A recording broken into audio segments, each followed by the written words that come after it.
Përshëndetje të gjithë të pranishmëve në salë. Përshëndetje të gjithë musafirëve të cilët janë në salën e pritjes, falenderit shumë. Përshëndetje të gjithë qytetarëve të Republikës së Kosovës. Nderuar i kryetari i trupit gjykues, të nderuar anëtarë të trupit gjykues. Në fund të gjykimit tim, po ju drejtohem për të theksuar një pikë të vetme, por të jashtëzakonshme prej rëndësie.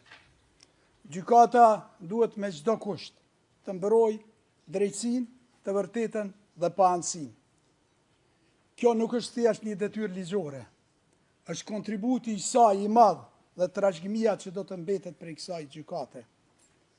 Ky është edhe shkaku pse ju bashkova atyre mira grave dhe burrave që u rreshtuan në radhët e ushtrisë lirimtare të Kosovës për lirinë e Kosovës. Dhe pse i kam shërbyer gjithë jetën time vendit tim, që çdo qytetar të gëzoj drejtësi dhe që bota ta njohë të vërtetën për kombin tonë. Edhe në momentet më të errta, nuk e humba kur besimin, se e drejta, e vërteta dhe liria do të triumfonin. Ka besuar gjithmonë se populli i Kosovës, si çdo popull tjetër në botë, kishte të drejtën e patjetërsueshme për të jetuar në liri dhe me dignitet. Kam besuar se vujtjet do të merrnin fund dhe se drejtësia do të vinte edhe nëse më bonesë. Një të kohë, kur nuk kam besuar se dhuna, urrejtja apo hakmarrja mund të jenë udhërrëfyes të ndershëm. Ato shkatrojnë shpirtin e një populli, jo vetëm të viktimës. Urrejtja është vetëm një formë tjetër e robërisë. Liria nuk mund të arrihet përmes padrejtësisë. As paqja nuk mund të ndërtohet mbi krim. Një kauzë drejtë nuk mund të mbrohet me mjetet e padrejta. Ky nuk ka qenë vetëm një parim teorik për mua, por një bindje e thellë morale që ka udhëhequr secilin veprim timin. Familja ime dhe unë kemi jetuar në përsekutim të vazhdueshëm të shtetit serb. Ky nuk është përshkrim abstrakt, është një realitet konkret i cili e ka prekur secilin antar të familjes sime, por edhe mbar popullin tim. Burrat, gratë, fëmijët, pa përjashtim, përballeshin çdo ditë me padrejtësi, frikë dhe pasiguri. Unë e di çfarë do të thosh të jesh i pambrojtur. E di çfarë do të thosh të jetosh në kërcënim të vazhdueshëm. Kjo është një përvojë që nuk ja dëshiroj askujt. Por më mësoi edhe një të vërtetë, thelbësore, në padrejtësi. Njeriu duhet të ruajë integritetin moral dhe vlerat themelore të humane. Disa mund të pyesin, a janë vetëm fjalë këto, apo janë pasqyruar edhe në jetën dhe veprimet e mia? Përgjigjja ime sot është e qartë, jo vetëm në fjalët e mia, por mbi të gjitha në provat e paraqitura para kësaj gjykate. Pas dekadash hetimesh, dokumentesh dhe dëshmish të panumërta, nuk ka asnjë provë që të tregoj se kanë kryer ndonjë krim. Nuk është provuar asnjë veprim i kundërlidhshëm nga ana ime. Kjo nuk është çështje interpretimi, kjo është çështje fakti. Sa i përket pjesëmarrjes sime në luftë, ajo nuk ka lindur prej dëshirës sime për konflikt. Si i ri, kam dëshiruar edhe një jetë të thjeshtë, të jetoja në vendin tim me dignitet, në paqe me familjen time. Kam qenë student kur u shfuqizua autonomia e Kosovës dhe universiteti u sulmua prej forcave serbe. Ka marrë pjesë në aktivitetet paqësore për mbrojtjen e të drejtave tona themelore. Por gjitha këto drejta na janë mohu. Autonomia e Kosovës u hoq, ne studentët u përjashtuam nga konviktet dhe fakultetet, edhe profesorët tanë u përjashtuan gjithë. Populli ynë u privua prej mundësive më elementare për të jetuar si qytetar të lirë dhe të barabartë. E vërteta asaj çfarë po ndodhte tashmë ndihet botërisht. Serbia edhe Slobodan Miloševići kërkonin kontrollin mbi gjithë popujt e Jugosllavisë. Kjo tendencë çoi pastaj në epokën e luftrave dhe urrëties të ish Jugosllavisë që çoi drejt shkatërimit edhe vetë saj. Në fillim të vitit 1990, unë jam largu prej Kosovës. Ka qenë një largim i detyruar, por edhe një mundësi për një jetë ma normale, për një të ardhme të ndërtuar mbi dije dhe përparim. Por, ndërsa unë jetoja në një vend lirë, vendi im po përjeton të vujtje të thella në robëri. Gjendja në Kosovë u shndrua në mohim dhe përjashtim shumicës. Pas marrëveshjes së Daytonit, shqiptarët në Kosovë si shumicë kanë mbetur fare të përjashtuar.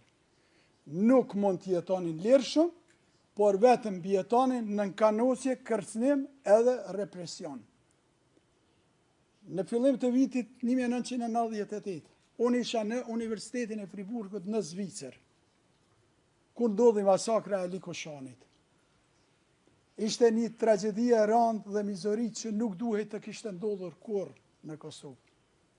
Tragedia në Prekaz me 5, 6, 7 mars 1998 nuk ka qenë një akt i izoluar, por vazhdim i masakrave të kryera prej forcave serbe. Akte të tilla terrori të i kaluan frikën normale të popullit thjesht dhe drojën e intelektualëve dhe politikanëve në Kosovë. Terrori dhe masakrat, si ato në Srebrenicë, kishin filluar me ndodhë edhe në vendin tim, në Kosovë. Nuk mund të qëndroja indiferent, ndërsa populli im po përballej me shkatërim. Për mua jeta kishte kuptim vetëm nëse populli im mund të jetonte në liri. Prandaj jam këtu në Kosovë. Jo si ushtar i trajnuar, por si një individ ende në studime. Jo me urrëtie, me bindje. U ktheva sepse ndjeva detyrim moral ndaj vendit tim. U ktheva sepse nuk mund të qëndroja indiferent ndaj vujtjeve të popullit tim. Synimi im ishte i qartë. Të kontribuoja për lirinë dhe drejtësinë e popullit tim, por mos t'i bëja askujt pa drejtësi. Kam parë se këto muajt e fundit në këtë sallë, se sa let disa e nënvlerësojnë vështirësinë e ndalimit të një konflikti dhe arritjes së paqes. Por historia na mëson se ata që vendosin paqe, shpesh përballen me pasuja. Dhe duke pa realitetin e sotëm, kur bota ka atë shumë nevojë për paqe, është e qartë se në ajo nuk arrihet gjithmonë lehtë. Dhe për të ruajtur atë, shpesh është edhe më vështirë. Nderuar trup gjykues, krijimi i kësaj gjykate dhe funksionimi i saj deri më sot është një rezultat i një debati të gjerë në vendin tim. Por mbi të gjitha, ajo që duhet të mbizotroj prej saj është drejtësia dhe panëshmëria në gjykimin e të vërtetës dhe realitetit objektiv në cilin kemi vepruar ne. Unë qëndroj në këtë proces me bindje dhe besim se e vërteta nuk ka arsye të ketë frikë nga drejtësia. Dhe se drejtësia mund vonohet, por nuk mohohet kurrë. Kam vepruar me këtë bindje. Kam jetuar me këtë bindje. Sot këtu para ju qëndroj me këtë bindje. Dhe me siguri mund të them. Unë e di kush jam. Unë e di çfarë kam bërë dhe çfarë nuk kam bërë. Veprimet e mia kanë qenë njerëzore dhe ligjore. Ndërgjegja ime është e pastër. Historia ime është transparente. Tani çdo kush mund ta shohë atë edhe në këtë proces gjyqësor. Duke mbyllur fjalën time, i nderuar trup gjykues, me respekt për secilin në këtë sallë, edhe jashtë saj, edhe pse mund mos pajtohemi, duhet të theksoj, ne të gjithë jemi qenie humane, me prirje dhe mendime të ndikuara nga ata që na rrethojnë dhe ambienti ku jetojmë. Besimi im tek e vërteta dhe drejtësia mbetet i palkundër. Dhe dua të besoj fuqishëm se në vendimin tuaj do të mbisundoj vetëm e vërteta, pa anësia, drejtësia edhe ligji. Nderuar trup gjykues, duke qenë se dje ka qenë dita e pavarësisë së shtetit tim, kam vetëm një përshëndetje në fund për gjithë qytetarët e vendit tim. Urime pavarësia, ta gëzoni qytetarët e Republikës Kosovës lirin. Zoti e ndihmoft Kosovën dhe njerëzit e saj të mirë. Në fund, kam dëshirë të bëj edhe një përshëndetje të veçantë për familjen e një miku tim, edhe mbrojtësi cilin sot nuk është mesin tonë, Andrew Strong. Njëjtën kohë duhet falenderoj edhe ekipin tim mbrojtës për profesionalizmin e tyre dhe sinceritetin në mbrojtjen time. Ju falenderit gjithë.